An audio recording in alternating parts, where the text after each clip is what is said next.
Pray for me, y'all. A Jezebel spirit is trying to infiltrate my soul. She's a woman who dares to talk about our Lord and Savior, Jesus Christ. Okay, so you guys know how being petty is like my spiritual gift, right? And Father, I confess the hatred in my heart for Tucker Carlson. Welcome to a new segment I'm calling That's Not Biblical. Right? Follow me for more tips on how to be petty while you're doing the Lord's work. It's a great day for snarky heretics because... Thank you for your contribution, man. Now...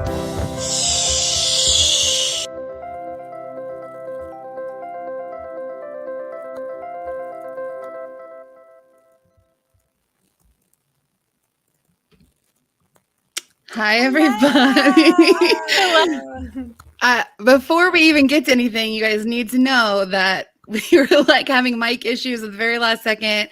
So Why we are hope you giving away secrets? Because I need to tell them, because I want their feedback. If something doesn't sound right, they can tell us all this. Like we're learning this as we go. But hello, everyone. Thank you for being here. This is the Heretics. Welcome to the great falling away. I'm probably going to have to stop saying that. That's going to start sounding. I love it so much. It's going to start sounding a little sacrilegious, I guess. No. Rachel, you know the song in The Greatest Showman, This is the Greatest. I want you to make us a song, but that's like welcome to the greatest falling away. Which song? In The Greatest This is the Showman. Greatest show. Oh, Yeah. oh. That could be interesting. I could rewrite some lyrics. Anyway, everybody, my name is Rachel. Who are all of you? I'm April. Hi, April. Hi, April. You guys don't have names? I'm going to make this so awkward. I'm sorry. I'm just awkward in general. No. We are so happy that you guys are all here. We talked about doing this kind of like off the cuff, and then it just kind of became an actual thing. And I think that the relationships that we have all formed, the friendships, are just kind of cool. So we thought we might as well discuss some stuff that we all discuss anyway and just do it together. I think that there's some common experience and some shared experience here. So I think tonight we're just going to kind of tell you guys a little bit about why we're here and what we're doing. And we're going to, can you guys all see their comments? Because they're all talking to us already. We're going to. I can. It's so exciting. I know. It's so exciting. You guys are all here. I recognize some names. I love this. So April, I'm going to have you start us off if you don't mind. And we just want to talk about maybe like what you're doing on TikTok and why we're all here together doing all of this, what's important to us. Sure. So, hello, everybody. I'm April. If you don't know who I am at April Ajoy on TikTok, but it's pronounced Ajoy because that is my middle name. It's actually Ajoy. My parents thought I would be a joy, and boy, were they right. You are Joy. You are. No, so I met all these lovely ladies on TikTok, as most of you probably know already. And I have a very evangelical, conservative Christian background, as I think most of us do, or I think all of us do. And I joined TikTok during the pandemic because it was a pandemic and we were all stuck at home with 2 young children. And I thought, what is this teenage app all these people are talking about? And I remember someone telling me to get a TikTok because my husband's a professor, so all of these youngins are all like talking about that TikTok app, that clock app. I was like, I'm never getting that. That's where teenagers go to dance. And lo and behold, it was much more than that. I ended up on mom TikTok for a while at first because I would make like mom videos. And then last May, I remember it, I made my very first like Trump related video. And it was like, you know, that trend that was happening last summer where you say something, you write text on the screen and then you pose as an album cover and then you cut to the real album and then like the phrase finishes with the album name or the song name. April, you're the OG here. None of us had TikTok back then, right? Okay. Abby, did you? Oh, you did. So it's like we were on very different TikToks though, because I have been on gay TikTok from day one. Nice. And we didn't do that. We didn't do that. Okay, trend. this crossovered all the TikToks. So most of y'all should, it's like the do do do do do do do do boom, and then it cuts to the anyway. The point of it was Was it a thirst trap? Because that's kind of all gay TikTok is. No, it wasn't a thirst trap. TikTok is. Anyway, this was before I was on gay TikTok, which I am on that side now. Nice. Somehow TikTok thinks I'm a lesbian. I digress. I'm totally rambling. So I made a Trump TikTok that basically said, when you're a Christian who doesn't like Trump, you get kicked out the club. Was my thing. And it blew up. It got like 900,000 views, which for me was like huge back then because I had like 2,000 followers. And it was just, I think I was just very relieved and overwhelmed at how many other Christians out there were like, I don't like Trump either, but don't tell anyone in my family. So yeah. And then it just kind of took off from there. So now I'm kind of on like I went from just like a Christian who didn't like Trump to now just, I'm a full on flaming ex-evangelical, just, making those POVs on churches and still love Jesus though, which I think is what kind of separates a lot of us, because there are a lot of ex-Christians on TikTok that are like atheists and agnostic, and they talk about their church struggles too in the past, and they're all very valid. But I think that's something that's different about us, is that we still have some love in our heart for Jesus. Or trying to. Well, trying. I maintain my love for Jesus. I'm trying to still consider myself Christian. It's Christian a or loaded whatever. word right now. It is, because at the really basis of it, I'm a Christ follower. But then I'm like, I don't want to call myself a Christian, because it's really what Lindsay always say. It's not really about Jesus anyway. That was your first video you got crap for, wasn't it? Yes, that was one of. Yeah. One of. People didn't like that very much. So, but it's true. It's not about Jesus. And I said, I don't think it's about Jesus anymore. But now I'm seeing maybe it wasn't ever about Jesus. Yeah. And that's too bad. So I think that that's what bothers them so much about all of us, is we're saying Jesus a lot and they're just not believing us. But I'm like, but you guys don't really talk about Jesus very much at all. Yeah. My whole thing is I just want to love people. I'm like, yeah, but you can't love like that. Love the sinner. but Hunter Biden's laptop. Yeah. But Hunter They Biden. talk about Hunter Biden's laptop gosh. and Hillary's emails more than Jesus. They literally still talk about Hillary's emails. It's so stupid. It's been so long. It has been so long. But But honestly, my new game in life is when people bring stuff like that up, I just act like I don't have any idea what they're talking about. Somebody I saw on Twitter, Pete Enns, somebody had tweeted about Matthew Walsh when he was at that. Do you guys know who Matt Walsh is? oh yes, Okay. yes. Don't get me So started. He has me blocked on Twitter. That is my That is claim a to badge fame. of honor. accomplishment. Yeah. Thank So you he very went much. to a parent teacher board meeting and was like, wow, the kids, this is child abuse. And Pete Enns responded to this tweet and was like, I feel so uninformed. I don't know who this is. And I was like, Pete Enns, that is my new answer for everything. From now on, whenever anybody brings up Trump, Matt Walsh, Ben Shapiro, I'm like, I'm so sorry, I'm not familiar. Who? Who? The guy Oh my from gosh, The that's Apprentice? brilliant. I'm I just actually gonna was play dumb. I was just thinking the other day, though, honest to God, Matt Walsh is a name that I have not seen talked about on TikTok at all. And for a good several years, it was the only kind of Christian person I talked shit about on Facebook. And I'm like, does TikTok not know who Matt Walsh is? Probably not. TikTok is so young. They're probably like, who? I do think your pal Austin, I feel like he made a TikTok because Matt Walsh talked about one of his TikToks on his show. I'm pretty sure. It was a while back. Anyway, I'll have to go We'll look. have to go find it. that's the only thing I've seen anyone even mention Matt Walsh. I kind of Somebody forgot in the about him. comments just said, I forgot about Matt Walsh. I forgot about Matt Walsh too until that tweet. And I honestly was like, is he still relevant? Do people still listen to Doesn't him? he write for the Blaze? Is he still Yes. write for the Blaze? Yeah. Yes. Fun what's the fact. Blaze? I don't know. Oh, what the that Blaze is Glenn Beck's little media outlet. Who's And Glenn- fun who's fact. Who's Glenn Beck? Oh, beautiful. I know what you're doing and I love it. Never heard of him. Yeah, Who? who's that? Who? Who's that guy? Also, way off subject for a second. Sorry, I just have to show this before it gets lost in the comments. Lindsay, I need to know if that's why we're all here tonight. Is this the A only ban again for a week. We've gathered probably you all deserved here this together one. today.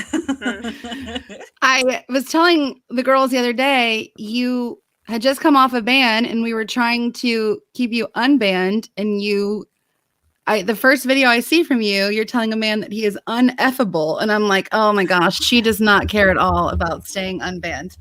She cares none. She does gives not no care. fucks. None. This time I've learned a whole week. I've learned my lesson, and I'm gonna tone it down a little bit. I've been toning mine down for like the last month because I still have gotten banned twice since I've been toning it down. Yeah. But you were just like, screw it. I love it. I feel like you almost were emboldened. You're like, I'm back from my ban. You watch out. It's not working out for me. I don't recommend that approach. So apparently nobody in the comments knows who Matt Walsh is, and they're all asking, and none of us are No, answering. stay innocent. Stay Yeah, innocent. you don't want to know. He's just your typical right-wing like bully, but he tries to be all like dogmatic about it in like a Christian-y way sometimes. But he writes for The Blaze, and this was what I was going to say earlier. Fun fact: my husband and I's proposal video when he proposed for me went kind of viral, and The Blaze did a write-up on it and featured the video. So we got a lot of fans early on from The Blaze, and I went back and like looked at it, like our old YouTube video, and like some of the comments like, I came here from The Blaze, wow, what a wonderful conservative Christian couple. Like, yeah, so cringe. Cringe. Sorry, go ahead, Abby. Somebody in the comments just said that DC Talk is getting back together. Is that true? Is that like confirmed? Because I really feel like Toby, Mac, they're all in so many different places. I was gonna say Toby Mac and Kevin Max. Like, I would love to be on that tour bus. Seriously, because Michael Tate is a Trumpy, as far as I know. He's Yeah. Oh my God. He went to the White House to pray with Trump, like they all did. And then Toby Mac, I feel like, is probably more the moderate. I think he likes to play both sides because sometimes he says things that are more progressive, and then sometimes like, meh. And then Kevin Max, My boy. flaming Kevin Max. ex-evangelical like us all. I mean, he was always inclined that way. The best part of any DC Talk album for me when I was like an angsty 16-year-old was Kevin Max's spoken word poems that they'd slip in at the end of songs, and I'd be like, he's so deep. I passed out. Like, I've only passed out like twice in my life. I passed out this day because it was literally like the middle of July, and we had gotten down to the football stadium here for a Billy Graham crusade so early because DC Talk was going to be there. My youth pastor wanted to like be really close. So we like got on the field to stand like 9 hours before this thing started. And it was like so hot. And I was waiting so long, and like somebody would go to the bathroom and save spots, whatever. And right before they started singing, I passed out, and I had to go to like the little like medic thing, and I missed Kevin Max, and I was really mad because I would have been like 15 feet from him. We were so close. I don't know why I told that story. I just did. So cool. I'm so glad I didn't grow up in the church like you all did. Well, there we go. That's Segue. horrible. There Yeah. were good parts. Segue, Lindsay. Go ahead. Tell us, you didn't grow up in the church. I did not grow up in the church. I did go to church, but I went with my grandmother. So I had this grandmother who was this huge influence in my life. She took me to church, and she also took me to the voting booth and taught me how to be a conservative. So I used to say that she's rolling over in her grave now, but I don't think she is. I think she's like, in retrospect, she was very strong, and she was, pretty opinionated and loud. And I think she's probably pretty proud of me for standing up for something. So anyway, I was not super religious until I got sober, like 7 years ago, or more than 7-8 years ago. I started going to a mega church, which I will not name, but I became super religious there. And I wasn't like super involved, like I wasn't a greeter, but I went to the conferences, and I was all in, and I gave them money. And I also went up to total strangers in public and said things like, "The Lord spoke to me and told me to tell you." I know. Can I pray with you? So You felt that prompting in your spirit, a little nudge. Yeah. A little. Anyway. I saw, first of all, this is the first episode. No one will care if we do a little bit of housekeeping. Lindsay, you got to try not to move your mic. I was going to text her, and then I'm like, she's not going to be able to see my text anyway. And I'm like, sorry. I'll see you guys. Look, now I'm the mean one.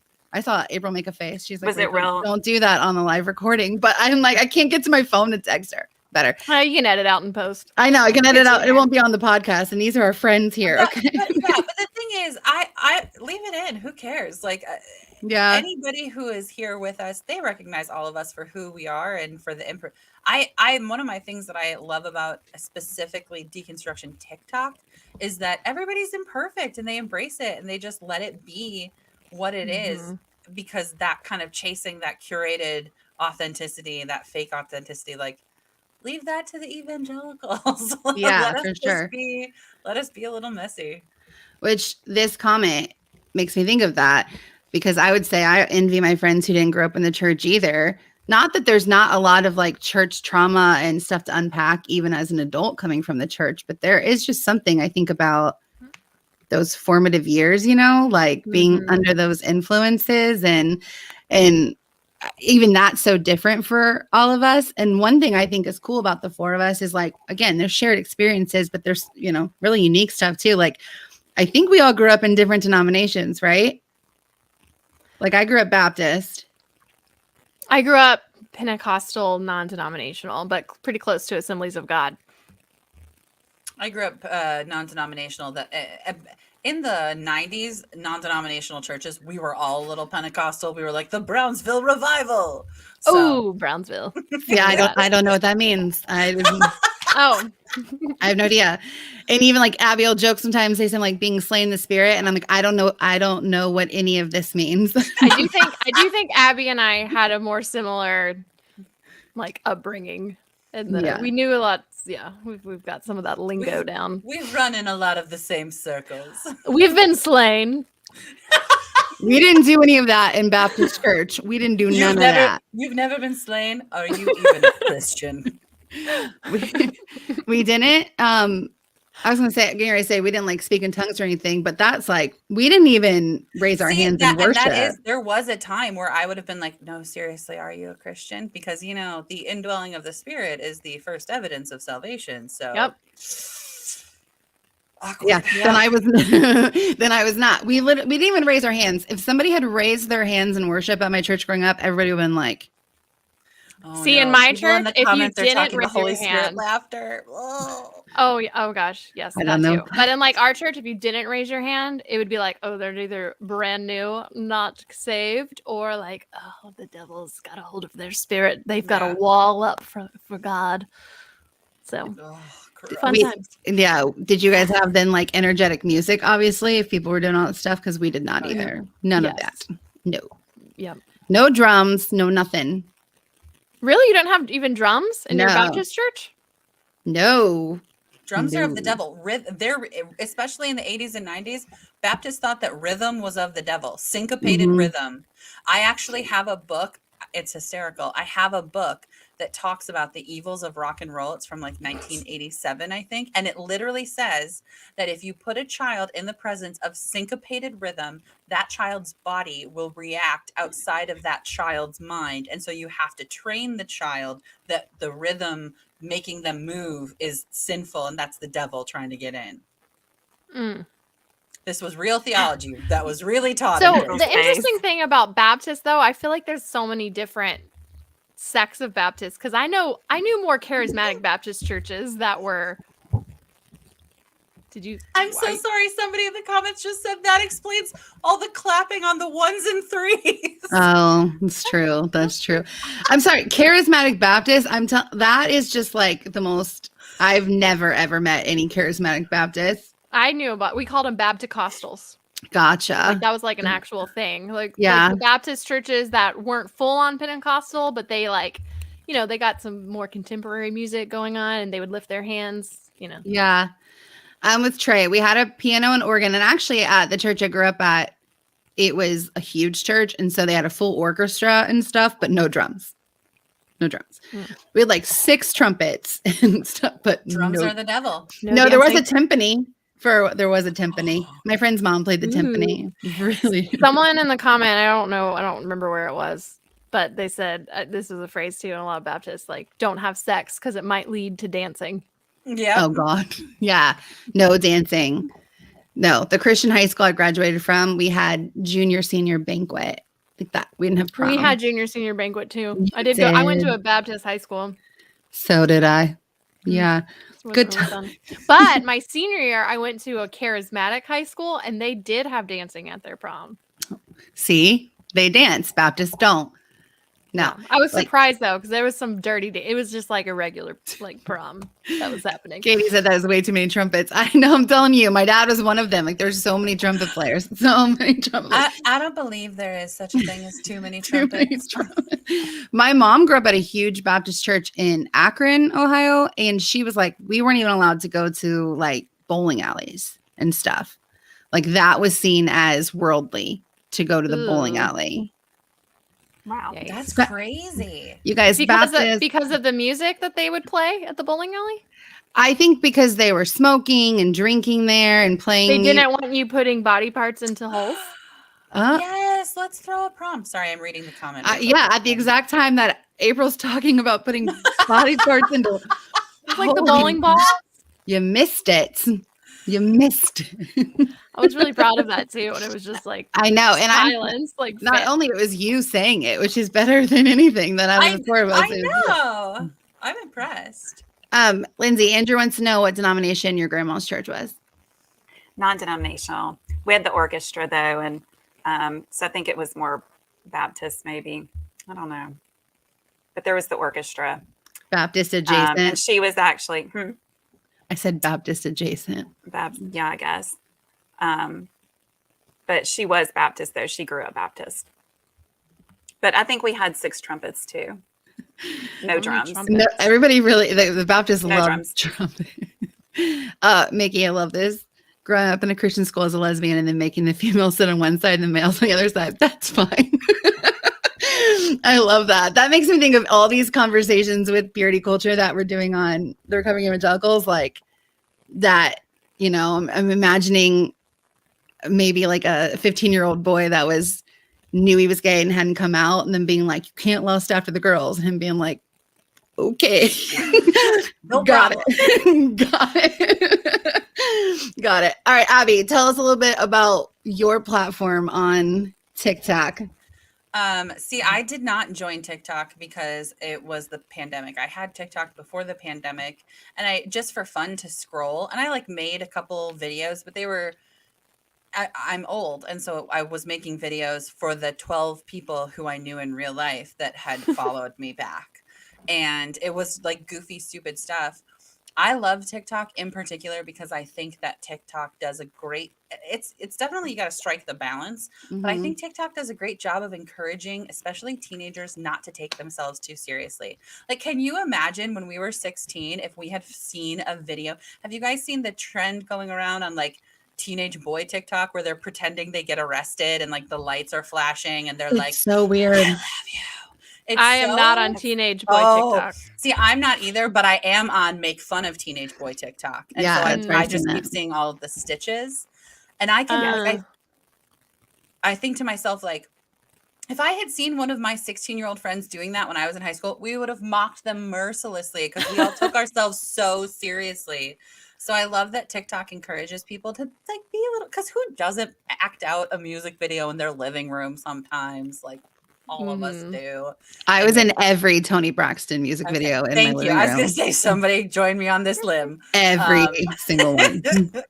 So I'm a pastor of a church, and we have we're very predominantly younger people, and they would send me theology videos, like videos of people talking about things, almost exclusively bad theology, and be like, is this true? And it got exhausting. There was one video that went around about being a submissive wife, and I had like 13 of these, I call them kids and they get so mad. I'm sorry, guys.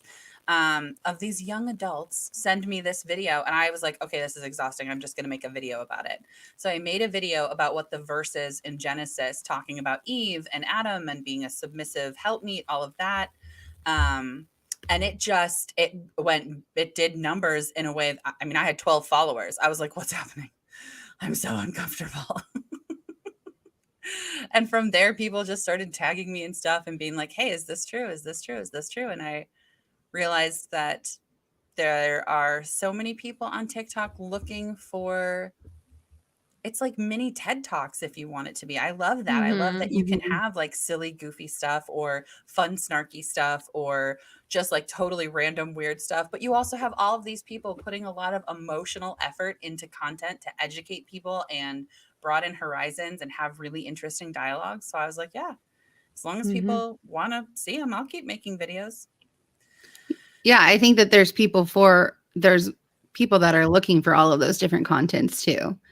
I would say even in deconstruction, like, and sometimes it's all of us. Like, I know I would be looking for all 4 of these contents, right? Like having like the same kind of background as you, Abby, in terms of like the, school and stuff like that. Like, I love when you talk that way. Lindsay telling somebody off is always going to be my favorite thing. That is Rachel's love language. It is. My love language is telling people off. So watching Lindsay do it is amazing. And then I just laugh at everything that April puts on TikTok. So I am all of your target audiences, like all of yours. I feel the exact same way. Like, I was talking to somebody about each of you, and I was like explaining what you guys do. And I was saying the thing that's great about Lindsay is to look at her, because we're all innately biased about people, to just see Lindsay on the screen, you think you know what's coming, and then she just rages on a conservative who has said something stupid in the sweetest Southern accent, and you're like, that was delightful. Don't you So think satisfying. I look like I'd like to speak to your manager? Yes. Which you do. You I are speaking really to like to speak. conservatives managers. You're like the boss Karen, the one that, you come in and corral all the rest of them. You're like, if you guys don't get your shit together. I think it's so unlikely, right? Or, Yeah. people see you and they don't expect it. And that's what's kind of. And I really don't mean, this could sound really cheesy, but I actually really mean this genuinely. It's refreshing and hope-filling in a way, because it's so easy, especially on the internet, to think that everybody that thinks like me also looks like me. And so I could identify, like, I could identify somebody by their facial piercings or their tattoos and be like, all right, I see that person. They're my people. TikTok is a great reminder that that's not true. I see people who look like that and they're spouting things. I'm like, what? And I see people who look like what my mind wants to tell me are conservative minded or conservative politicked people who aren't. And it's good for me. It helps me remember, like, okay, chill with your bias. Like, don't start building up walls about people, because you never know. You might be expecting Karen, but really it's a Lindsay, and I want more Lindsays in my life. You know who else wants more Lindsays in their life? Trey does. This is how I think everyone feels about you, Lindsay. Doesn't matter if they're gay or not. They want to be with you. I love that. I think my favorite thing that has stuck with me, it was early on. So it was before you and I had met in person, Lindsay. You said you were going off on someone that said something really stupid, and they definitely deserved it. And you were like, you know what? Jesus loves you. I don't. And I'll answer to the Lord for that. I don't, but Jesus does. I was She's like, I hate them, but Jesus loves them. Yeah. It was like, I think you're trash, but Jesus loves you. I was like, she is my kind of person, right? There's something so refreshing about it, because like being known as a pastor on TikTok, if I get even a little mean, like it just happened. I wasn't even mean, and this person was like, your condescending tone is a problem. They said, you're right, but your tone makes you wrong. And I was like, I'm gonna reach through the screen. So having someone on TikTok who I can look at and be like, she says all the things I want to say. Yeah. Did you see what I commented back to that person, Abby? Did you happen to see that? I don't, because I think I didn't. I haven't gone back to look at it. I said, I'm like, can you provide us evidence of the times that you've called men snarky, because he called you snarky? And I was like, you can submit it to the Heretic Councils. I said, he might have blocked me. That might be why you didn't see it. I don't know. But that word, and I would say all 4 of us have probably been called that several times on TikTok. And one thing I love is that we kind of just own all of those things. Obviously, we started a podcast called The Heretics, so we're obviously owning some of the insults. But at the same time, like, I have never heard a man or seen a man, even on TikTok, be called like condescending or snarky or whatever when it comes to what we're talking about. Like, never. Mm-hmm. And I see them get that way. Every guy that like we're in kind of relationship with on deconstruction side of TikTok, I see them lose their cool or get a little like not flustered, confused, but like angry at someone. Usually when someone is being really committed to willful ignorance and won't Yeah. stop. And nobody ever's like, excuse me, sir, you're being a little snarky and condescending. I love when we go after each other's trolls too. Devin, I'd say it's normally me that's doing that. It is normally me. But last week or this week, whenever it was, with the crazy girl I had, Abby was going for her. And I was like, oh, this feels so nice to have somebody going after my trolls. Like, I feel so flattered. I didn't even get to see those videos that she did because I think she took them down. Yeah, or she blocked me because I couldn't find her. No, she took them all down, including the one down. you talked about, Rachel, the most recent one you had talked about. Where she called me a bitch. Mm-hmm. And here's the thing, I can say it and it's funny, but she was like, she is the pettiest bitch. I'm like, okay, well, so she's not calling me a bitch in the way. Like, no. Well, and it's frustrating because those are the people who come into our comments and tell us that we're not being loving or we're not being Christian enough or we're not being kind. And then they go back to their own page and they say some of the most hateful, shitty things. And I'm like, buddy, how are you still claiming the moral high ground here? You just called me a bitch to everybody you know. Yeah. Which I think even that goes into probably why we have kind of taken on this name Heretics and decided to like wear it. Heretics. Oh god. Is that how you laughed on that? It was a heretics. It's like heretics, but we're female. Because we're female. Every time April does that laugh, I picture like a puppet whose jaw, like their bottom, like But I think that we're using it because yes, there are definitely some times where, and I've said this several times, where my spiritual gift of pettiness is not appropriate. I know myself. Okay. Nobody can tell me anything about myself. I don't know. Lindsay's like, I don't know. Lindsay always thinks it's appropriate. Like, that's why I love her. But I understand that sometimes that it's not.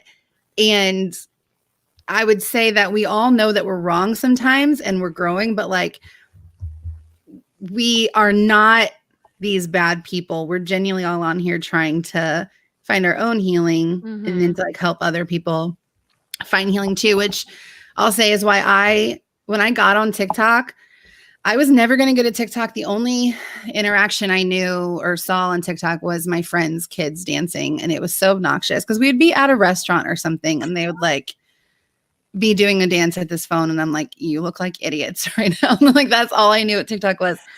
And so I stumbled onto it at the end of 2020 and was making like some Trump content just a little bit.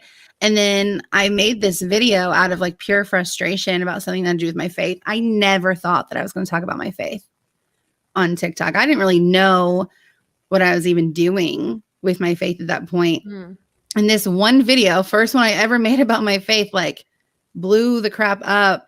And it was immediately like, it was comforting because I immediately had people that were like, me too, me too, me too. But it was also a little overwhelming because I didn't even know there was messages on TikTok. Like, that's how little I knew about.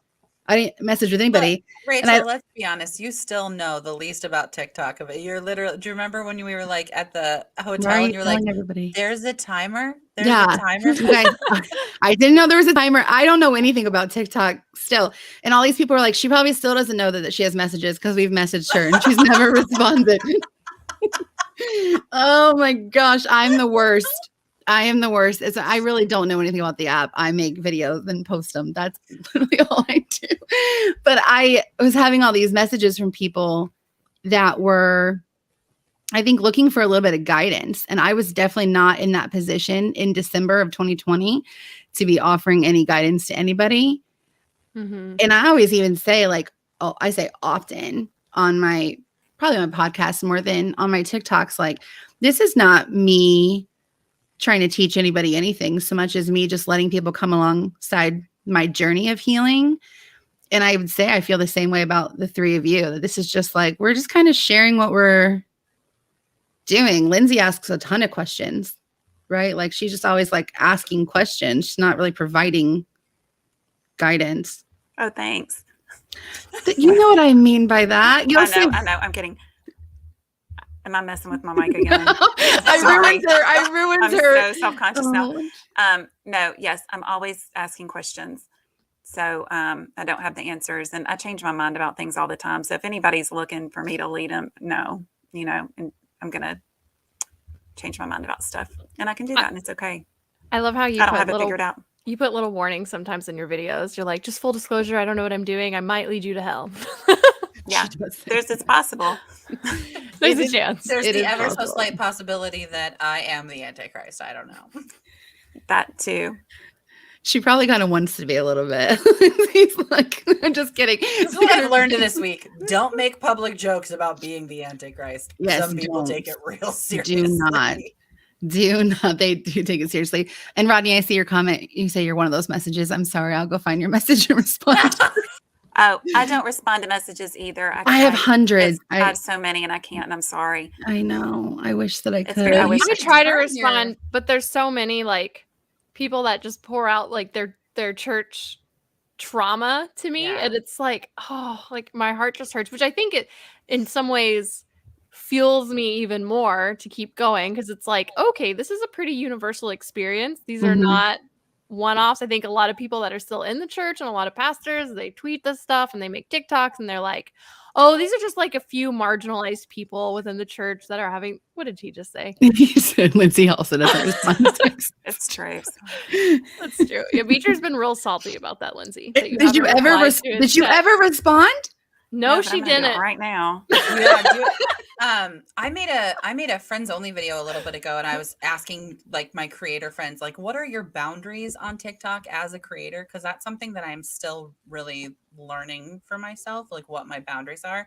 And I really appreciated one of our guy deconstructionists. He was like asking me questions about what I meant, and he said, okay, so what you're saying is like a lot of people approach you and they're just like, hey, here's my trauma, will you carry it? And I was like, yeah. And it just like figuring out where that line is, it's hard because I want to be available to everybody, but I just can't. And he was like, yeah, I'm a cis het white man. I don't really scream, hey, let me hold your trauma. So this is not a problem that I've had to come up against yet. I am not helpful to you here. And I was like, hey, you know what? Actually, you just owning and admitting that that is a very different experience for you as like a deconstruction man on TikTok and me as a deconstruction woman on TikTok, that actually was helpful. I appreciate that because I thought it was a universal experience. I didn't even think about the fact that that was maybe a gendered experience. Yeah, that is I hadn't thought about interesting. that till now. I hadn't thought about that until now either. But I feel so bad too, because I also know like, because so many of the people that I've interacted with on TikTok, and I'm sure all of us have, feel so alone. Like sometimes they are deconstructing alone. Sometimes they're like teenagers or college kids that are still living at home with their families, because of the pandemic and all this stuff. And like they are surrounded by really churchy evangelicalism still. And their alarms internally are going off and they have no one in their lives to talk to about it. So like, I don't, it's hard, and it's I don't know where that line is either, Abby. And like the empathetic side of me, which I have a lot of empathy, it's like, oh, like I've responded to every message that I've seen like that, which I've probably have missed some, but I'm trying to get more like have just resources ready to say, like I can't carry this for you, but I feel your pain, and these are some things that have helped me. So to kind of like gently like guide them, but like none of us have the individual time to and make a plan for everyone. And honestly, I'm still figuring stuff out too. And I think this is a theory, but I think that is one thing that irks people that are still in the church and evangelicalism so much, is that so many of us don't have a roadmap and we don't have these black and white answers, because when you're in evangelicalism, like you have black and white answers. And when you're deconstructing, and there's no, like so many people in this deconstruction TikTok are in very different places. Yes. Like if you go to an evangelical church, more or less everyone's going to have pretty much the same beliefs. And if you're deconstructing, there is such a wide range of people with different beliefs. Like you have people that are still Christian and that still hold on to a lot of more traditional views, but are just deconstructing like one thing at a time because that's all they can handle. And then you have people that are full-blown atheists, and you have universalists, and you have agnostics, and then you have everything in between. Yeah. So, and I think that it's like this, sorry, Lindsay, I think that this like lonely feeling brings us all together. But what's great about deconstruction is you can still have room for all those differences and what your actual beliefs are. Mm-hmm. Sorry, Linz, go ahead. Oh, no, that's okay. No, did you see someone stitched one of my videos and said, now, when we're deconstructing what you're not supposed to do, did you see that? And I was I like, didn't see that. Tell me what happened. Oh, yeah. She blocked me because I came for her. Nobody comes for Lindsay. I think everybody knows that. I think nobody. No, I did. I guess it was the one video that I did about the COVID vaccine, and like maybe the devil, is the one telling you not to, take it, all that. And then somebody stitched and said, no, as we're deconstructing our faith, what you're not supposed to do, and then went on this tirade. And I just responded and said, I zoned out after that. I was like, there's no rule book. There's no, if I want I'll go back to church. Right. We I don't need this so shit. we have a group chat, the four of us, and Lindsay, you sent us that video, her stitch in the group chat, and I went and looked at her videos, and she has another one of you, an older one of you, where she basically does the same thing and like chastises you. Mm. And I think I put it in the group chat. I was like, this woman has got it out for you, and I don't know why. Like, Ben says everyone is afraid of Lindsay. They should. Well, she was like taking issue with the weirdest stuff. It's always interesting to me when I come across a video of people saying like, what we're not going to do is tell people how to deconstruct. Here's how you should be deconstructing. I'm like, you just said, I'm confused. Are we not telling people? Are we telling people? Like, what's I remember this chick now. Yeah. She was like, yeah, you don't tell people how to do anything. And I'm going to tell you what you need to do. I know. Right. And it was like, you're just doing what you said not to do. What did she accuse me of being, like coming in and saying like with authority or something like that? It was crazy. Yeah. What not authority? a woman with authority. Shudder the thought. I think she took it down, by the way. I know she took it down. She completely missed the point. She did exactly what she was accusing me of doing that I wasn't doing. It was crazy. So. I think that touching again on the idea that we all can have a bunch of different beliefs in deconstruction and make space for each other on that. I saw a couple comments go through asking some of our positions on different things, and not that we won't talk about those things on here, but we all, the four of us, probably don't have the same opinions on everything. We definitely don't have all of the same experiences. Yes, like had church experience, but like I was even thinking today, I was like, actually Lindsay then is probably the only one that doesn't have like work at a church experience, right? Or like some leadership role, worship, whatever. And I'm the only one that's not a mom and a wife. And like that, those are things that we can talk about, different issues, I think, going forward. That's great about being women talking, that we can talk about some things where we've been kind of forgotten in some conversations and actually like hash some things out and maybe not agree on everything. But one thing, and this is the only like topic we're going to talk about today. And I did put a little bit of a content warning in the description, but just to preface this, we're going to talk really briefly about the Pray Away documentary that was on Netflix. I think that this is the one thing, and I didn't actually ask you guys all if I can say this. You can tell me if I'm wrong, but there's a lot of negotiables, I think, and everything. But this one is where the four of us agree on this topic, and this is something that our podcast is probably going to address, I would say, a decent amount. And I think that is that fair to say, guys? That's something that we feel very similar on. And so we wanted to talk about that. So Can you get real awkward for me real quick if somebody in this room right now is about to be like, actually, I don't feel that way. I hold a traditional view of marriage. Right. Traditional sexual ethic, please.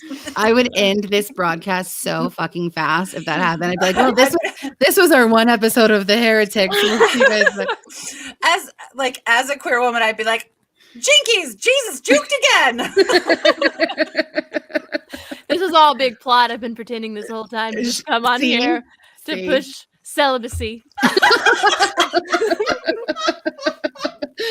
Now that we have 77 of you here with us, now you see who April really is. I'm just kidding. Please don't quote me on that. Right, don't need somebody. No. Somebody please tell me you can download this and just like snippet that. Yes, I'm on it. I love that we turned that way because I was starting to talk about Pray Away. I know. No, because I would love for one of you to start talking about it because everybody knows on my podcast and my TikTok talk by now that I'm the crier in the group, apparently. And I actually didn't watch it until today. And so this is super, super fresh for me. And I cried a whole lot. And I kind of want to talk about what made me cry. But all three of you have watched it, right? Yes. Yeah, Abby, you did? You didn't? I watched about half of it. I'll be honest with you. It's not a fun. I mean, I know that it's not fun for anybody, but like as a queer woman, I had a conversation with my worship pastor this morning. And we were talking about conversion therapy, and we were just talking about like, therefore, but the grace go. Well, how does that saying go? But for the grace of God go I. Kind of a thing. And so about halfway through, I went, you know what? I can talk about what I've watched. I'm not going to watch the rest right now. Yeah. Just for my own mental health concerns. I was like, no. It's definitely hard to watch. Lindsay, you watched it? I did twice.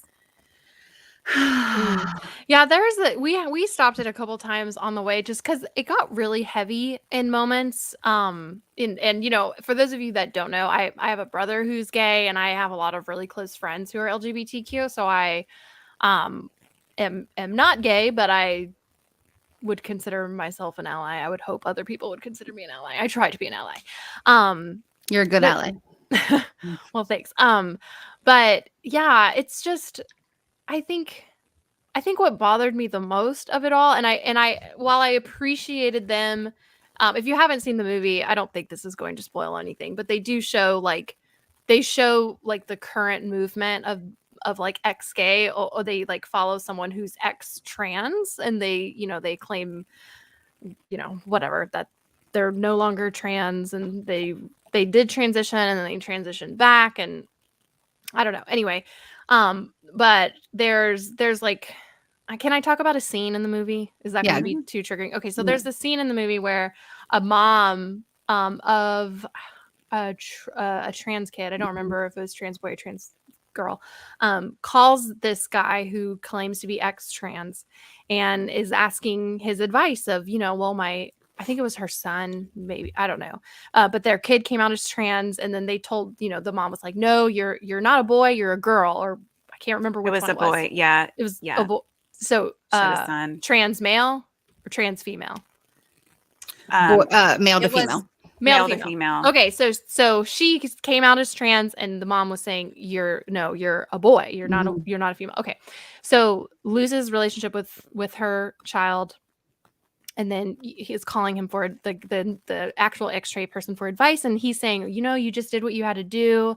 Tough love's where it is. That's just what God wants. And it's not going to be easy. And like, here you're hearing this person use Christianese and Bible lingo and all of these phrases that I've used before in different conversations, not necessarily about that, but they were just things that are in churches, and hearing him encourage this mom to continue down this path of abandoning her child, or to keep going with this tough love, and to just burn that relationship because of what the Bible says, or what they think the Bible says, is just so tragic. Like, if your theology keeps you from being a good parent and keep like, if your theology makes you abandon your child, you are doing it wrong. Like, yeah, it's just, ugh. The part of that scene that bugged me so bad, the whole thing, obviously, but when he said to her, he knows you love him. He just wants you to love him his way or whatever. And then they're like, laugh, haha. Yeah. Yes. Why is that so hard? It like struck me that they were like, that they were thinking, yeah, can't do that. Can't love my child the way they want me to.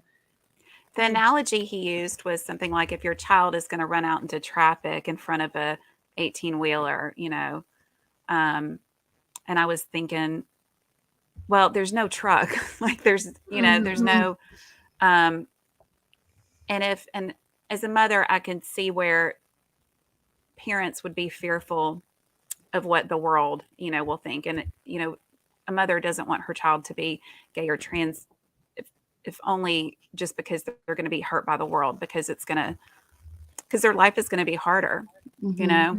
And so, but there's nothing wrong with the child. Like, it's the truck, you know? Instead of thinking about trying to save our child that way, like we need to change the world. Somebody asked the question about being affirming, and saying, I want to get to a place. Is my microphone okay? Mm-hmm. Shit. No, we can hear you. No, you're good. You're back. You're good. I can't hear. Oh, she can't hear us. We can hear you. We can hear you. Can you hear me? Yes. Can you hear Okay. us? And we want to hear what you're Yes, going I to can hear say. you. So, yeah. Somebody said, I really want to get to a place where I'm affirming, but just don't understand how you can biblically justify it. Well, I mean, it doesn't, it's one of these things that, let's say it's, you know, it's a gray area and people are arguing, you know, if it's a sin, if it's, you know, since it's real unclear, like, let's just err on the side of it's not a sin and love people instead of using this scripture to ruin people's lives. You know, that's kind of how, but it's not a sin. It's not a sin. Somebody else mentioned the 1946 movie, and I'm very excited about that as well. Make sure you're following them on. For sure. And especially with trans issues too, because I feel like it's so with evangelicals, as I said earlier, like black and white theology, it's so easy to look at the world as a binary and to look at God as a binary, and like even the creation story, you know, they use that against trans issues a lot. Like, well, God created male and female, but he also, you know, he created night and day. But he also created sunsets and sunrises, and it doesn't mention those, but those still exist. And if you only believe in night and day, you're going to miss out on the most beautiful parts of your existence with where the sun sets. And it, like, you know, it says God created land and sea, but he also created like marshlands and swamplands. And where's room for that? It doesn't mention that. So God created male and female and everything in between. Well, it's always so funny when they invoke the creation story, because I'm like, read it again. It uses pronouns. It uses they, them pronouns. God created Adam and Eve. God created them in his image. Well, if male and female are both created in God's image, then neither one is a complete mirror of God's image. It's got to be somewhere in between them. So what you're doing is telling people that they're not holy when the Bible literally begins by describing God as non-binary. So Right. it's the weirdest argument that people use. Also, this might be like too hermeneutic-y for a podcast. I made that word up, hermeneutic-y, but hermeneutic-y. Even the fact that in the creation story, I think that the people always, especially on the other side of everything, we always says like the words were all used really specifically and deliberately. If you believe that and trust that, the first human created, Ha-Adam, when they are split, then it's Ish and Isha. And the fact that it went from Ha-Adam to Ish, which is man, is those are two different words. Ha-Adam, the first human, was probably genderless, was sexless. Right. And so then they're like, took the rib from the man and became a woman. No, man and woman were created at the exact same time, Ish and Isha, from Ha-Adam. That's like a whole... Well, and that the thing that people don't understand is how they translate it as Adam. That's not what it means, and it literally means dirt. It literally means clay of the earth. So like, it doesn't work. I was gonna say the thing that is hard for me in watching a movie, like a documentary like Pray Away. If you really want to torture yourself, there's a fictionalized movie called Boy Erased. I've heard of that. Just like right in the heart. Seen it. Oh, it's not easy to watch. But I think that especially for people looking to understand a perspective of what it's like, obviously like I said, I didn't watch the whole documentary, but the practices used in ex-gay therapies are just some of the most horrendous things, where they start to do like an ends justify the means kind of behavior and start subjecting people to what would normally in churches be considered sin in an effort to like scrub this sin out of them. And I was thinking about that while watching this documentary, because here, you know, this guy is talking about how it's an identity piece, and no other group talks about themselves in terms of like, this is who I am, this is my identity. Well, first of all, that's not true. Literally most minority groups talk about themselves in terms of that identity marker. We have that identity marker. I know redheads where that's kind of their whole thing. Like, it's a cultural thing. But the biggest thing that I see in that is like the church does this thing where it creates a problem and then it blames the person they've victimized for that problem existing. So the church says, this isn't who you are. This isn't what you are. This isn't what you're about. You can't be here. So then that othered person goes out into the world only recognizing themselves by the identity marker the church put on them to begin with, seeking community that they otherwise would have had in a church out in the world. And then the church goes, well, you can't come back because now you're a heathen out in the world experiencing community in lascivious ways and identifying in one specific vertical, and that's all a sin. And it's like, yes, but that is a response to what the church has done in pushing those people out. The thing about gay communities is that, man, gay bars do community so much better than churches. It's ridiculous. Gay bars, gay clubs, like queer kids, we know how to do community. For so many people, it's because they were kicked out of their communities and they had to make it for themselves. So everything that the church now despises about people in the LGBTQ community, all of that is a response to the church othering them in the first place. And it's absolutely baffling. It's like pushing someone into the dark and then blaming them that they can't find their way out of it. It drives me crazy. And you could see it in that documentary the whole way through. They're talking about all of these ways that people are other or not the same and need to be brought and made right. And meanwhile, also villainizing those people for those very things. But none of those people said it about themselves. It was all the church and the leaders and the pastors saying that about those people. And those poor freaking kids sitting there going, that's what I am? That's who I am? Okay. Well, there was the one girl said, like, I had no reason not to believe it because I'd never been told anything else. Right. And so if you have no reason not to believe what this pastor is sitting in front of you saying, of course you're going to walk away going, okay, so I'm gay, but I shouldn't be. And I'm gay because I'm broken. Okay. All right. Well, at least now I know who I am. Anyway, sorry. No, that, so watching it today, I had put off watching it, not intentionally, but because I struggle like watching movies and stuff. I get very distracted and I wanted it to have like my full attention. That was a hard thing to pay complete attention to. It was a lot of emotions.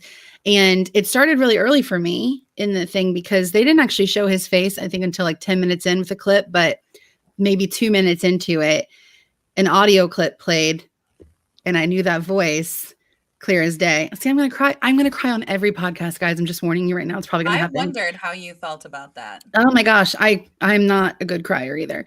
I heard Dr. Falwell's voice and before they even showed him in a later clip, and it was this like, see, I don't want to cry.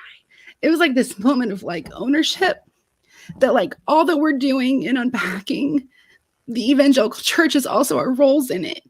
And no, I wasn't a part of all of that. I was a kid during all of that. But I think so much for us, it's like unpacking our pain is also being aware that we are part of it, that pain for other people.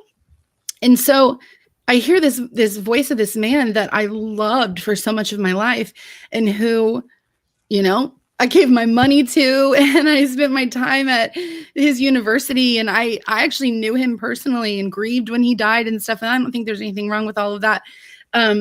But I just was very aware both times he was on audio and then the screen, but also just a couple different clips of some of the other people that talked, owning, you know, their roles, like the Yvette lady having those videos and saying like, I don't want to get rid of them because they're a part of this story.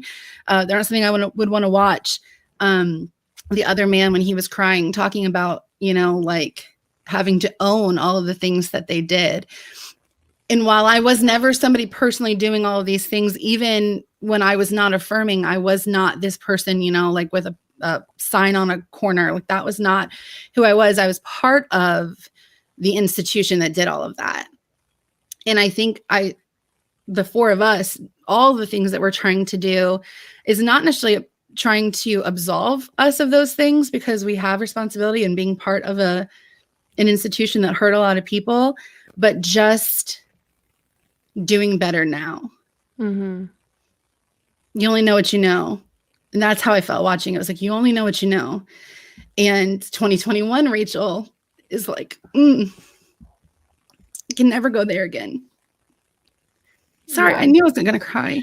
No, but I think that is such a good point, though, especially for those of us that spent a lot of time in Christian institutions, whether we went to Christian colleges, went to Christian schools, were leaders in churches or worship leaders or pastors. Like, that's something that I am constantly wrestling with too. And I think it's one reason why I get so passionate about it, and why I'm not just like leaving and just, being quiet, because there's this guilt of, one, I feel guilty that I didn't wake up sooner, because some of it just seems so obvious now. Like, of course we shouldn't be doing conversion therapy to these Right. people. Like, it, of course. But also just like this guilt of, and you're right, like, you don't know what you don't know. But like, I should, like, I like kick myself. Like, I feel like I should have known something. And there were times, and honestly, there were times throughout me being in the church growing up, and even like up until the last several years too, where just things just wouldn't feel right. But I didn't know what they were. And it was easy to just kind of be like, oh, it just must just be that person. Like, or it's just, this is, it's easy to just kind of just like one-off experiences. And then now hindsight, looking back, and like, there were signs all along the way, but it's just so much easier to, I mean, it's why people don't pull the string, because deconstruction is really hard when you pour your life into these beliefs, into these family, into this community. It's, and I say this all the time, people that think like deconstruction is like the cool thing to do. Like, I didn't choose to deconstruct. Like, I didn't wake up one day and be like, I think I want to lose all my community and my friends and like question everything I've ever believed. Yay! You know what would be fun? Being abandoned by everything I've ever known and believed. Right. Let's like have family members from my late father's church calling me a heretic and a Jezebel and Antichrist. Like, that sounds fun. Let's do that. Like, Lindsay, no. you're like, you love having your businesses affected by all this, right? Yeah, that's really fun for both of us. It's great. Yeah, like, I didn't choose Do the you feel deconstruction. I feel like you were in that season, because you were talking about like those one-off experiences.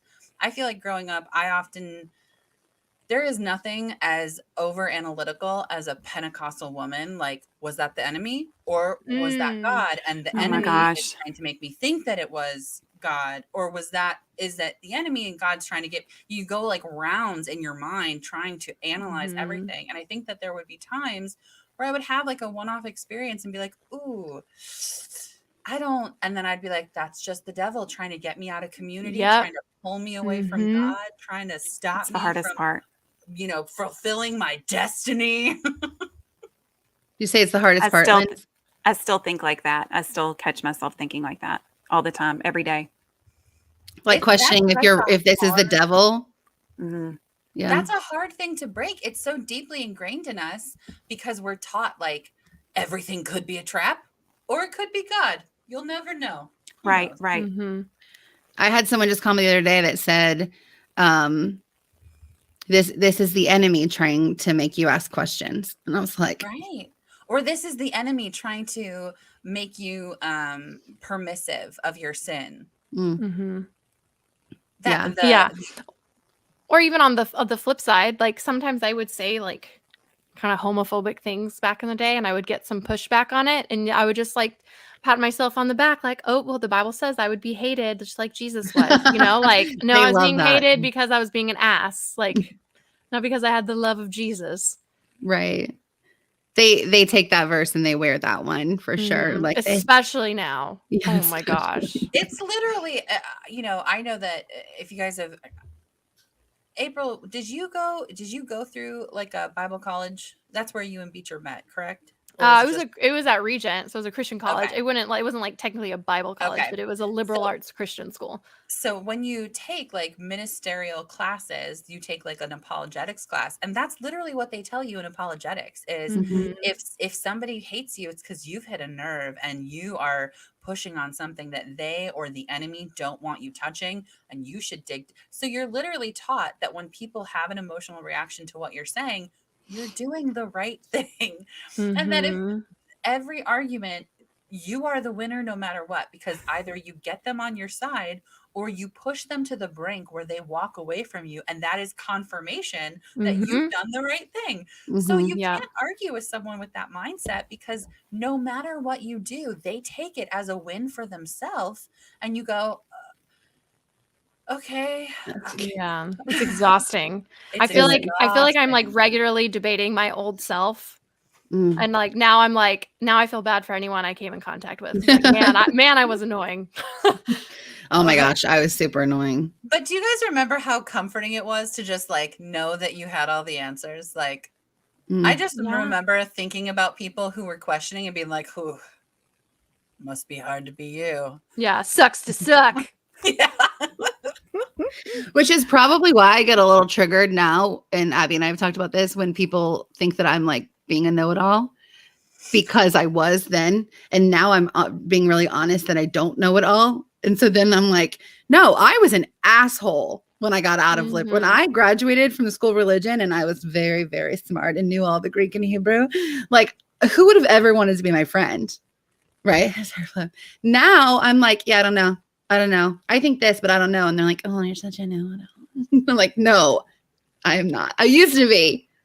Here's the truth, though. It's just age, because when I was that age, I was the exact same way, and I wasn't such an asshole, but I was also still pretty far down on a liberally minded theological space anyway, and I was still an asshole. I was still like, oh, it's cute that you think that. But I didn't have any ability to actually have like discourse or dialogue, and I think that now that's the biggest thing that's changed. The biggest thing that's changed for me is more that I'm willing to have a discourse with somebody. I'm willing to go, well, that's not what I believe. Tell me about why you believe that thing. If you tell me why you believe that thing and the answer doesn't involve, well, that's what my church told me, I'm way more open to having grace for you than if you just are like, well, this is what I believe and I don't want to Or talk they about just why. or they just put 2 Timothy. Oh my God. Have you read 2 Timothy? Yeah. I don't think Paul will be happy with your TikToks. Or see, and at least in that instance, they're referencing like an actual biblical authority. Can I say that? Yeah, we You already said have. it. They were Yeah. live. Okay. So. Oh, okay. This is live. Do you know that there's people on here right now? Abby, this is Hi. live. I thought we were just having a Zoom Just cocktail chatting. hour. I hate when people talk about like well-known. I mean, there's somebody, you know, my one troll who now he was our first comment on our YouTube before we even started. He will bring up Mike Winger every day. And I'm like, buddy, I don't give a fuck what Mike Who Winger is that? says. Who's Mike Mike Winger? He's like Greg Locke. Oh, say no more. Say no more. Yeah. We don't I was even gonna know. go into it, and then I was like, you know what? The easiest way to do this is just to say, Yeah. like, if John Piper and Greg Locke had a baby, Be my favorite. John Piper. I will ask you to leave. Oh my God. God. I can't handle it. guys, remember when Lindsay was like full on ready to take a road trip to Tennessee to go be at that, or was it Atlanta? Where was that guy's Texas. church? Texas. The guy in Texas. Are we still the one that going? was like Has he not been kicked out yet? the Steadfast Church. I think that guy was kicked out. Oh, okay. Yeah. I know I that- was ready to go and like get on a plane and full on. Yeah. I almost went to Greg Locke's church when Shane Claiborne Yes. went, but he Yeah. said he went and wore a mask on. I think he did a write up on. I haven't read it yet, but he said that the people were nicer than he thought they would be, and that the theology was worse than he could imagine. Yeah. Somebody just said Mark Driscoll. We will talk about Mark Driscoll on a future episode of the Joshua Harris. Anyone? Oh my Got gosh. a bone to pick with that man. Maybe that's next month. Maybe we'll talk. Here's my favorite Talk thing about uneffable. I can't. My favorite thing, though, about the Josh Harris stuff is that Rachel and I were doing a dual live on TikTok, and we were talking about Josh Harris, and we were talking about how infuriating. This was right after his curriculum thing had come out. And there was someone in our live who was supposed to be interviewing him the next day. And she was furiously taking notes. And she was like, I'm just going to email him while I'm listening. And she was like emailing him notes about the things that we were saying. And obviously we were not by any means the only people talking about Joshua Harris and what he Sure. was doing. And it was like the problems. And then the next morning was when he pulled the curriculum and was like, sorry, I've been talking. Maybe I should shut up. Did he still did he still go on her show? Do you know? Was he still on her podcast? I don't know. I think she had him on, but it isn't out yet. Yeah. But I Okay. also think that her podcast with him was much more, I think that her questions lean much more towards like, so you feel entitled to talk, huh? Let's discuss it. Yeah. Yeah. Let me interview you about your upcoming projects. I listened to like half of the special about him on Rise and Fall, and I had to stop listening to it because it was like, I don't know, maybe at the end it I've wrapped got up. thoughts about that. Well, I don't know what the ending was like, but the beginning of it I felt like was very like sympathetic to him. It came across was, but that. honestly, but to be fair, I'm not like a Josh Harris like apologist, whatever.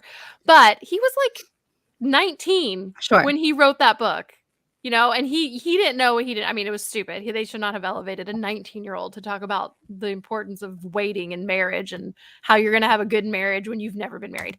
Anyway, but I totally agree with you. But my issue isn't with 19-year-old Josh Harris who wrote I Kissed Dating Goodbye. My issue is with Josh Harris 2021, who the woman who was going to have him on her podcast, she's actually been talking to him for the last year and a half, because a year and a half ago is when he started working with Blue Like Jazz author name I can't remember.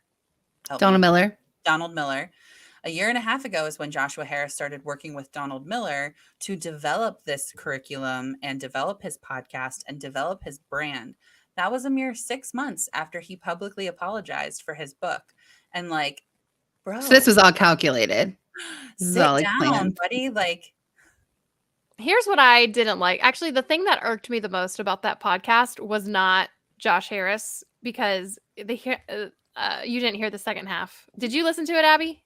The whole no, thing? I won't give him a click. That's fine. I Okay, refuse. that's fair. So at the end, so the guy, I can't remember the name of the guy who is hosting, who like narrates the podcast, Yeah, but you I know can't what I'm talking remember. about, the Christianity Too Gay.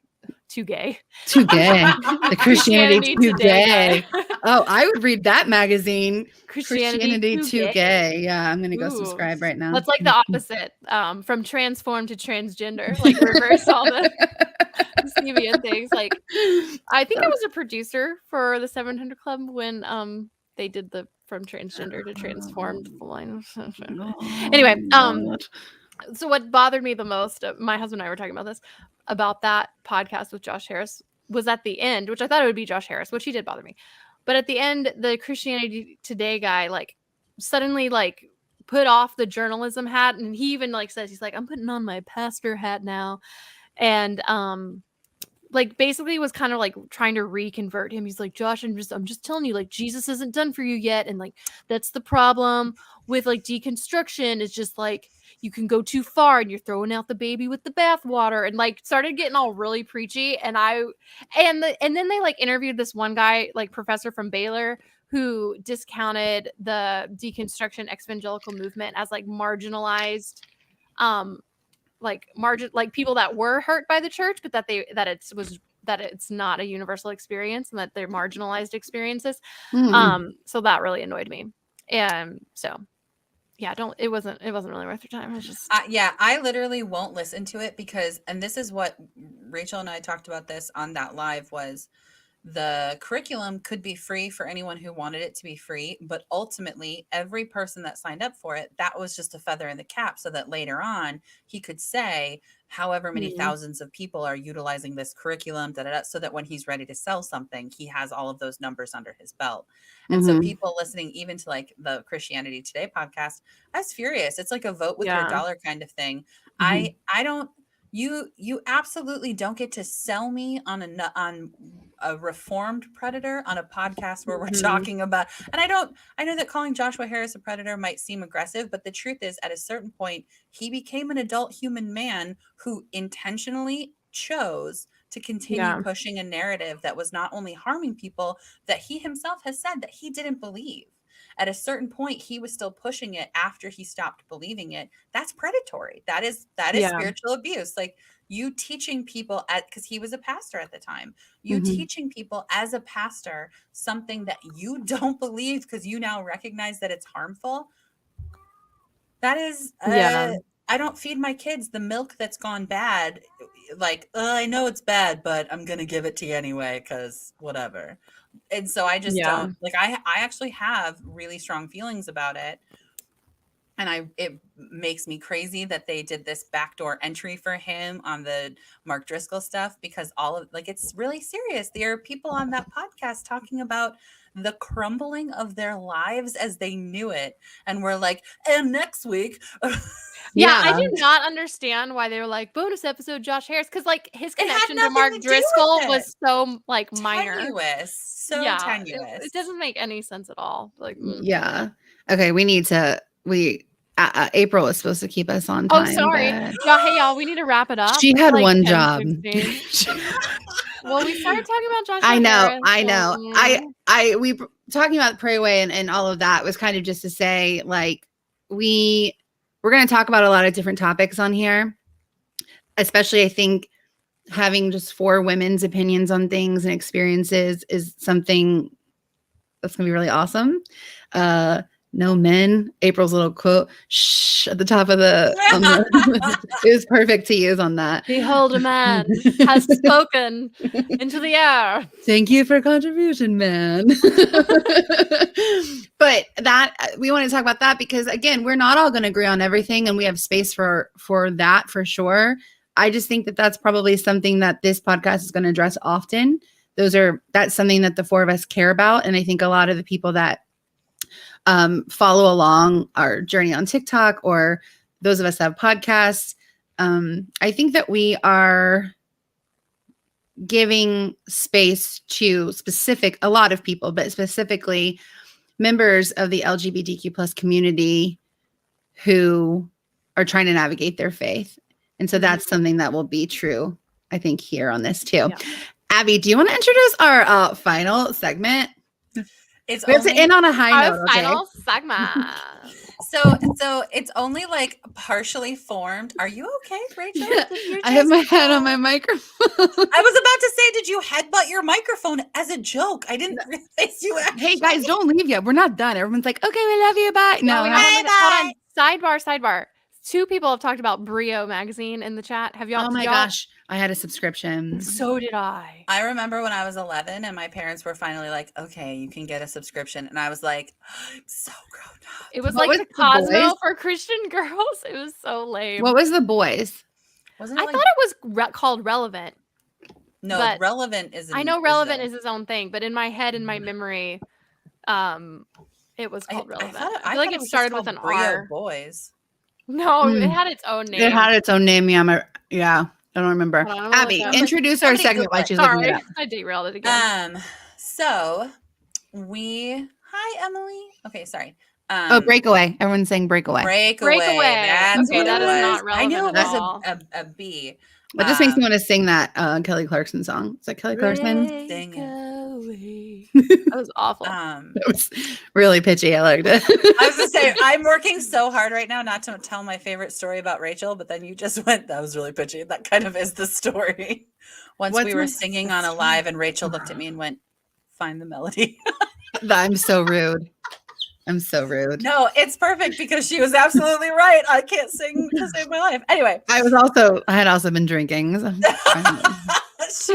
Introduce the damn segment. To end our live broadcast, we have a segment called Let's Tell Embarrassing Stories About Rachel. It is called Truth or Consequence. All right. The goal of this is just to play a little fun game and get to know, help you guys get to know us better. we're going to do a little game called Truth or Consequences, where we're each going to answer a question. So if you guys have questions that are less like, do you believe in eternal damnation, and more like, We're not going to pick that one. right? Like, think something a little less aggressive. Throw them up in the chat. Otherwise, I have some backup questions, but they super don't want my backup questions. And if we choose not to answer a question, there is a consequence. I have consequences on deck to be doled out. So They're not I will consequences. I will not that be would taking a happen. consequence. Yeah. You're going to answer everything, like anything that's asked of you on every episode of this going forward. All right. The consequences might not happen in real time. no, For the instance, consequences will be a YouTube or a TikTok video. Abby's consequence that's already picked is that she has to go to Skyline and eat with me because it's Cincinnati chili, for all of you that don't know, and she hates it and it's delicious. And so that's hers. Well, I don't know what everybody else's is. Ooh, Okay. who is your favorite TikTok creator? That's a great question. Who wants The greedy peasant. Oh, looks like Lindsay That's took. like the greedy peasant. And then Dear White Allies. I'm sorry, friends. I love y'all. But have you seen The Greedy Peasant? No, I you haven't. didn't pick one of us. I've seen that one. That one was pretty great. How did you not pick one of us? I know. Well, because this is, I mean, I'm just well, kidding. I'm going to pick between the three. That's not. No, I you're can't do good. that. I'm And just it's kidding. clear, y'all are all my favorites, but I do love Dear White Allies. She's really good. And The Greedy Peasant's funny. Nice. I kind of want to answer that. Can we all answer that one? Yeah, we could all answer it. Oh, yeah. My favorite is probably Good Trouble. Good Trouble is pretty probably good. my favorite. Like, he is consistently my favorite. Like, I love every video that he puts out. I love him. Yeah. I'm a pretty big fan of your pal Austin Love your pal Austin. and Abraham Piper. Actually, I actually don't follow Abraham I on don't know who that is. TikTok. he is John Piper's son, who is a flaming ex-evangelical. Which I'm going to start saying that now. It's a thing. Abby, people like Skyline in the comments. I just wanted to point I that know. out. That's why I can't be part of this podcast anymore. Oh, Bethany said, Rachel, we all know Lindsay is your favorite. Lindsay's like my favorite human. Okay. My favorite creator, it shifts. I think it shifts depending on like what kind of like brain space I'm in week to week. But there was a creator that I don't even know her name. She's from New Zealand where they've been quarantined. Oh, and she calls them cursed cosplays, and people just give her recommendations for a cosplay, and then she like scavenges around her house for stuff to make make the cosplays, and she just giggles maniacally through the whole process, and then she puts them on, and it is both horrifying and amazing. It's awesome. so funny. Do you guys remember the cartoon Cat Dog? So she did, it was a Nickelodeon cartoon where it's one animal and one end is a cat and one end is a dog. Okay, it's not funny if you've never seen it, but she did that. She did Shrek, and she just like cut up a bunch of her clothes to like make a Shrek outfit and then just went and painted her face green. I mean, I'm going to send them in the group chat. It is so mindlessly funny and That's so just funny. joyful. And I think I've really appreciated just like that mindless joyfulness. Nice. We need that. I think we're going to answer your Devin, questions, yes, Abby. Voldemort killed me. I think we're going to answer your questions, Abby, but I do want to show this one, and we do need an answer for this one right here. Who are you going to do tonight when the show ends? Beat her. Well, okay. Look at her face. Oh my god. The people that That are is my husband. For those of you that are like, clearly what not the you crap? because you just put yourself in the doghouse. And then he did say, I meant what? And then he said, I fixed it. But I couldn't. I just knew that Oh my gosh. I can't find it to take it back home. Oh, that's just gonna be. That's okay. All right. Now we're good. Oh wow. Oh my gosh. Oh my God. My face is even red. I mean, technically, April did not answer that question. It might be a vibrator night. So. Okay. Well, on that note, I did see a question and now I can't find it to scroll back up. that's probably too much for right now because this is way longer than we meant it to be. That said, which they're all married. So if it wasn't only directed to me, I would say saw that I'm probably the one. that celibate question too. But asked if I was celibate, and if not, why. I would love to talk about that on a future episode. I'm not, and I think that would be a good topic. So that would be an interesting topic. That's a topic that I'm whatever. I have worked through that in marriage, and respectively kind of regret how I may have lived my life. Well, if you would like to listen to a single woman talk about coming out of purity culture and being sex positive and not being celibate, you can listen to the first episode of the second season of The Recovering Evangelical, where I share a little bit why, but I will talk about it. Where Rachel really does go heretics after dark. I don't talk about whatever. Anyway, ask your questions, Abby, and somebody think of one for Abby. Okay, so Rachel, what is... I don't know. Go for it. Oh my gosh. Okay, no, wait. I switched. Fine. I'll switch and ask April first since you had a moment just now. Thank you. April, what is your very favorite curse word to say? I knew that it was going to have to do with cussing. and you have to say it. And I bet my consequence is going to be like, if you don't answer, you're going to have to say the F word on a TikTok video. And my mom will like prematurely die if she sees it. So, okay, what's my favorite cuss word? Time out while you're thinking. Nina, the Recovering Evangelical podcast, which is my podcast. And I also have one called Evangelicalish. Absolutely. Yeah. Absolutely. So, listen to all the podcasts. Yeah. They're not dueling, their best April, friend podcast. April, you're not supposed to be talking. You're supposed to be ruminating on your answer. Okay. I guess the one that I would probably say the most often is shit. Do it. But the F word is probably the one that I like. What is? I can't. If my mother is watching, do you say beep it out? We'll beep it out. Uncomfortable. I say it sometimes, I say it more jokingly for like shock value. Like my husband will just come around and I'll be like, "Motherfucker," and he'll just like laugh because it's so out of character. So yeah, I'm getting better. My mom's like, "Why do you need to get better at that?" I'm like, I don't know. Just because like this is one thing that I would love to unlearn. This is like a total sidebar, but I still feel like, because I also grew up a pastor's kid, so I was always just so hyper aware of what other people thought about me and like making sure like I presented myself as this like nice, perfectly packaged Christian girl. So like I want to work better at just like saying what I want to say and not worrying about like what the Christian church people are going to say or think about me. It's less about like, I want to say these words and just, I want to say whatever. I just want to say what I want to say and not always be thinking like, I know like that is why I'm so bad at cussing is just because I'm constantly like, oh no, I can't say that because other people are going to think this compromise my witness in that way. Right? Oh yeah. Yes, exactly. It's all about your witness. So. All right, Abby, next. Rachel, what is the thing that you miss the most about regular church attendance? Oh, I mean, I do miss leading work. I love music so much, and leading worship, while it has so much like pain and stuff wrapped up in it, was something that I loved doing. It meant so much to me, and I enjoyed doing it. And so that was probably when I stopped doing that. That was the hardest thing. And then when I started going back to church services where I wasn't the one leading worship, was just like stepping outside yourself a little bit. And that was hard. And it wasn't like a pride thing so much. It was just like, this was not just something that I liked to do. It was something I thought I was going to do for the rest of my life.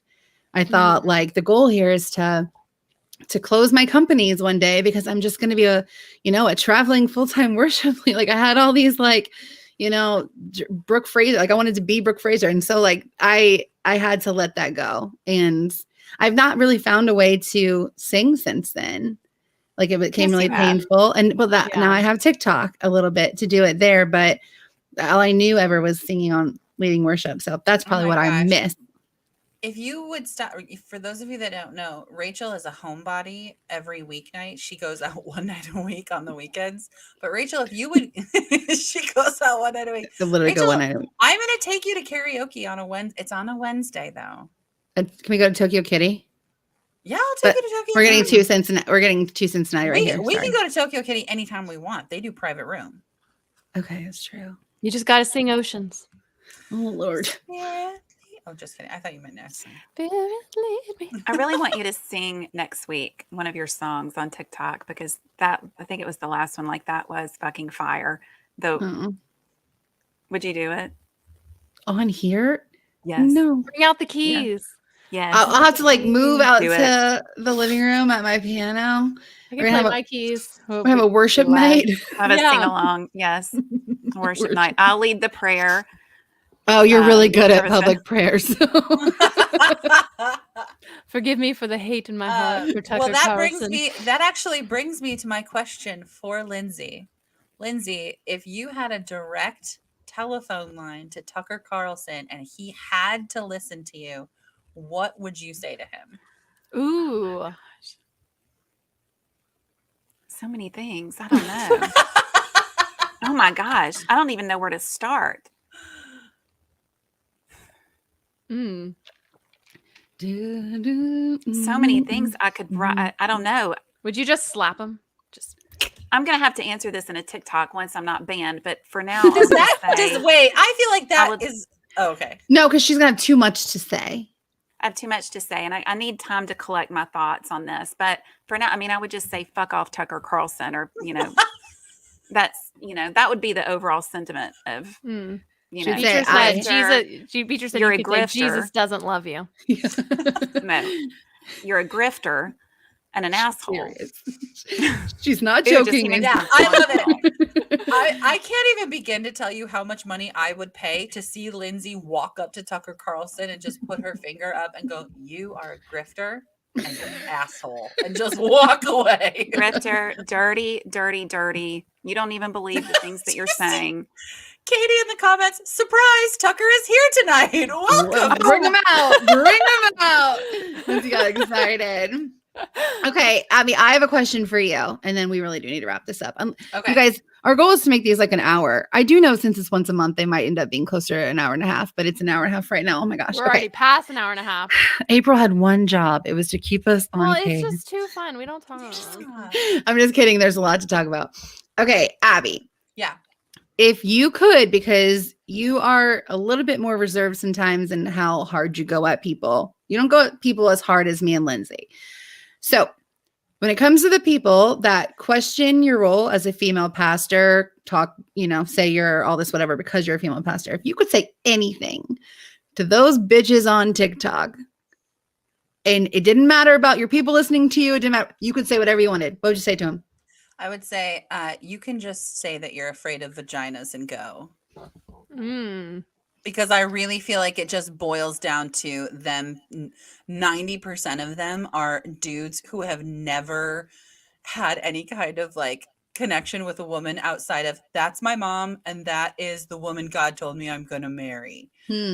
So I really am like, say you don't know how to please a woman, say that you don't know anything about vaginas and just go. Like, it's fine. Yeah, because that's really what it is. That Pussy in Power song, that one. That's what it is. Yeah. Yes. That whole handle it. song. Yeah. I'll have to send it to you. I have a draft. I posted a significantly nicer version of it, but I have a draft going hard at somebody where I just was like, fuck you and the horse you rode in on. Like, I can talk to people however, people can come into my comments and say whatever the fuck they want to me and I don't get to respond to them. No, that go away. Yeah. Mm.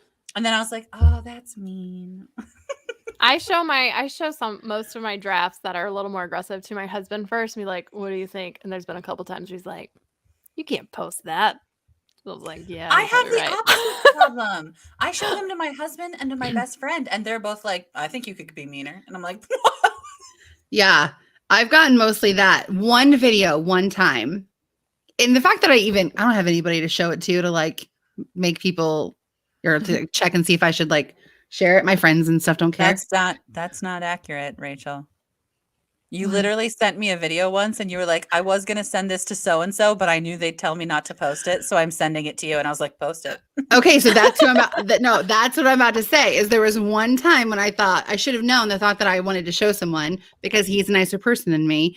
Is I sent it to Wayne Felton and I said, should I post this? And he said, no.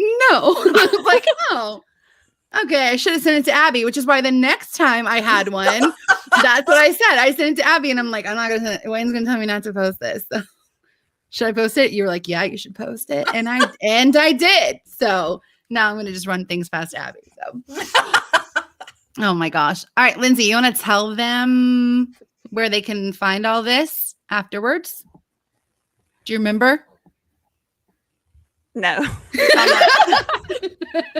We are on TikTok. It's the HERetics _. So Yes. find us on TikTok. And So this will be Tony. on what? Feltoni. Patrick in the said Feltoni. comments is saying, Rachel, his name is Feltoni. Oh my gosh. Move along. Lindsay, go ahead. Recovering Evangelical Podcast. Yes. So the audio will be uploaded onto the Recovering Evangelical so that you can listen to it there afterwards. But it'll probably be, I mean, we're not going to really edit anything out. It's going to be just this. So, but if you weren't able to be here or you're never able to be here, you can find it here. And follow me on my backup account, BMBlue.2.0, because I'm banned again. And I'll be banned till Saturday. And then I'll probably get on and I'll get banned again. Every time I'm I see also on 2.0, Instagram. do y'all remember those old AOL commercials where it's like AOL and then it has like a little count that was like 6.0, 6.0? Yeah. That's what I think of. Beham Blue. I was copying Blue Good dot 2.0. Trouble. Good Yeah, Trouble his has is 2.0. So, And also, I mean, like April gets in trouble sometimes on there. I never really have. I don't know if you have, Abby, but Lindsay, more than any of us, you should probably go follow her on Twitter and Instagram if you haven't. Follow all of us on Twitter and Instagram, but Lindsay has a whole week ban right now. So I said you have a whole week ban right now. So that I don't way. understand. I don't understand. I'm not that bad. Lindsay, you don't Lindsay, understand. we brought you why here you tonight got to talk banned? to you. We brought you here This tonight time to I talk to you about something. Most of your This time. videos don't make sense because there's a lot of crap. And I still don't ever understand the ones that get banned on my page, but I get banned a lot too. One said nudity. One got taken down for harassment and bullying, and then I appealed it, and then it came back and said it was taken down for adult nudity and sexual content. There was neither of those things. I got a nudity one before too. It doesn't make sense. That's my second nudity one. Were you showing your shoulders? Yeah, maybe it was an evangelical. It could have been that. Stumbling block. Aurora asked if the next time we go, we can include time zone. So we do say 9 p.m. Eastern on all of them. And that is because 3 of us are Eastern. And it's too hard for me to figure out the other times because I don't really know. So I don't know Central. So it's 1 hour behind on Central, right? And then 8 o'clock. So Central. 9 p.m., 8 Central, 7 Mountain, 6 Pacific. Okay. So it will always be 9 p.m. Eastern on the last Sunday of every month. So we won't see you again for another month live on here, but we will be posting this on the Recovering Evangelical and probably some clips of it onto our HERetics TikTok. And everyone has the login for the HERetics TikTok, so they can just post stupid crap, I guess, if you want, right? Also, I'm disappointed that everybody answered their question and nobody gets a consequence. Well, because we have to build up to some juicier questions, right? Well, I could have gone juicy. I just didn't know. Well, somebody might not have shown up for next month if you made us say something we didn't want to say in front of all of these people. Okay. All right. You know what, guys? I think we should wrap this up. Oh, there we go. April finally. Oh my gosh, our timekeeper just showed up. She just got here. It was like 10 till, and I was like, actually, like, you're a timekeeper because you'd be way better at that than the rest of us. And then I was like, I would, and then I was just having fun. So I was like, screw the time, but I got to wake up early. Sorry, did somebody say something about naked TikTok? Did I zone out and miss naked TikTok? I think it was Lindsay's nudity thing. Remember? Oh. Andrew, we love you too. All right, everyone. We will see you next month. Bye, everybody. Bye. Bye. Bye.